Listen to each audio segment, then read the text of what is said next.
Hey, my name is James Nicholson and welcome to my YouTube channel. In this video, I want to talk about the 18-year property cycle. It's by a guy called Fred Harrison, and he's correctly predicted the last two property crashes. So in this, I'm going to talk about the various phases that we get in the cycle. When's the next crash expected? And is it actually going to happen, considering we had a pandemic that messed things up in the middle of the property cycle? But we're going to talk about that and more in this video. So if you're new around here and you haven't done it already, do subscribe to the channel over there and hit that bell notification. We have new property content every single day. We talk house prices, we talk about interest rates, we talk about investing in property and much, much more. Let's get some more views on this video by smashing like, tickling like, doing something to that like button.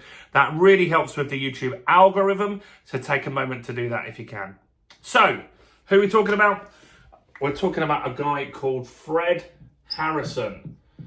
A lot of you guys know him because you've asked me my thoughts on him numerous times. I've always replied in the comments. And he came up with a theory that he calls the 18-year property cycle.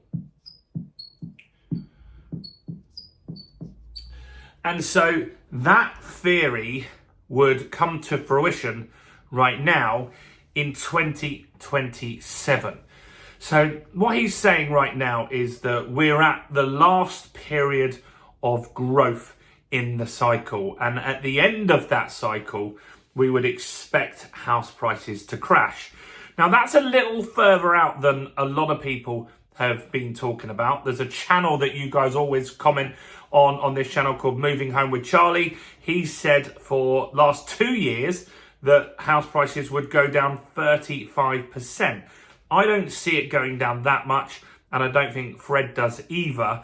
But house prices at some point will go down. So at some point, if you keep saying house prices are going to drop, you're going to be right, aren't you?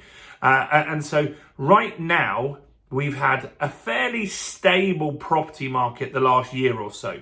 During the pandemic, house prices rose significantly, double-digit growth in most areas. And that's when I decided that the pandemic really made me think about, what can I do for my two girls? I've got two daughters. Both of them have had their birthday this week. We've got Emily, who's now 4, and we've got Georgia, who's 24. Big gap. And so, look, I have a marketing agency. I have properties, and my properties are easy to pass on to them. My marketing agency, not so much. In fact, their only option really would be to probably try and sell that, but that's not an easy task. So I want to make sure that they have a foundation that they can build on that gives them some wealth and makes life a little bit easier for them, helps them get their own house to live in at some point in their life. And so property is the vehicle that I chose for that. And that's why I launched this channel. And during the pandemic, I recall we were viewing properties for Georgia, and we were going to Birmingham quite a lot. And some of the viewings we did, there were 20 other people viewing the property at the same time. It was insane. And I just knew that as soon as you put a bid in, that it was going to get outdone by somebody else. The market was rising so fast, people were an absolute nightmare. Eventually, we stumbled on a good deal in Doncaster. You can see that if you go back to the early days of the channel, you can see the investment we did there, which was an auction purchase. And so the market was fairly good. But the last couple of years, it's been fairly flat. And so in 2024, Nationwide have said that house prices went up by 3.7%. That was what they ended up with at the end of this year. So not bad, slightly above inflation. And so there was some growth there. So what does Fred Harrison say? How does it work? Well, he says after a crash, it will take 4 years to recover. And so that means just getting back to where we were prior to the crash. So that is a fairly long period of time, and that happens. There's a lot of people that when a market drops and crashes, they get fearful. They don't want to jump into a market. So 4 years of recovery is the first step in his theory. Then he says that you get 6 to 7 years of modest growth. And so the modest growth is just people have fear still.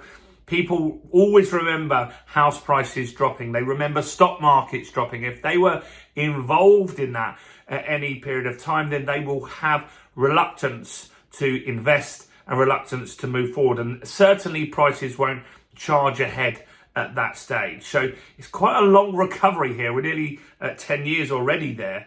And so then he says what you'll do is get a mid-cycle dip. So for a year or two, you will get a dip, a modest dip, 1, 2, 3% tops. Nothing crazy, not a crash by any means, but it's just a slight market correction. And we did get that at the beginning of the pandemic. There was a little bit of fear at that point about obviously what would happen. You couldn't do viewings initially during the pandemic. It was very difficult, although I just said I had 20 people on a viewing. That was later. It wasn't at the initial time, obviously at the lockdowns and stuff like that. And then what Fred says is that this is when the market really grows. For the next 6 to 7 years, you have rapid growth. And prices charge ahead. This is similar to the stock market. So when the stock market inevitably crashes, which it does way more often than houses, you always get all-time highs is when you're going to get close to a crash and everyone's really happy and excited. We've just had that recently. We've had the stock markets peaking out and they're now starting to drop. They've had 10 consecutive days, I believe it is, where stock market has crashed. Same with house prices. 2007, house prices were charging ahead. It was so easy to get money at that stage. In 2007, I could go to a broker and you could do a self-cert mortgage, very few checks, very easy to get that buy-to-let mortgage, and that moved us forward and got investment properties quite easy. In fact, I wish I did more at that time because I know how to manage the properties once I've got them.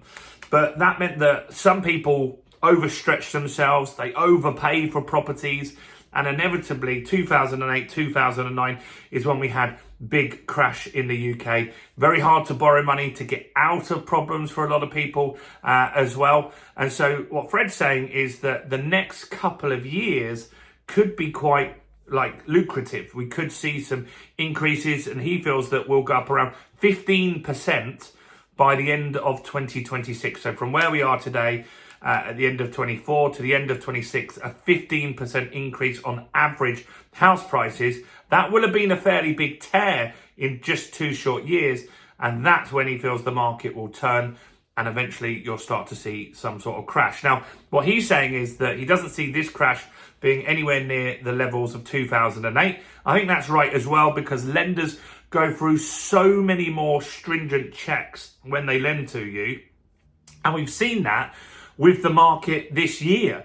With high interest rates, it logically made sense that the market would come down, but it didn't, because we were stress tested at the higher rates. Of course, no one wanted to pay those higher rates, but people could just about scrape through and afford their mortgages. So what do you think about this 18-year cycle? What we're saying here is that the market will keep going until 2026, the end of it, or at least Fred's saying that. And then 2027 is where you'll start to see those prices come crashing down. Let me know your thoughts and questions and opinions in the comments below. Keep it nice. Do smash like, do subscribe. Check out all the other content on my channel, including this video right here.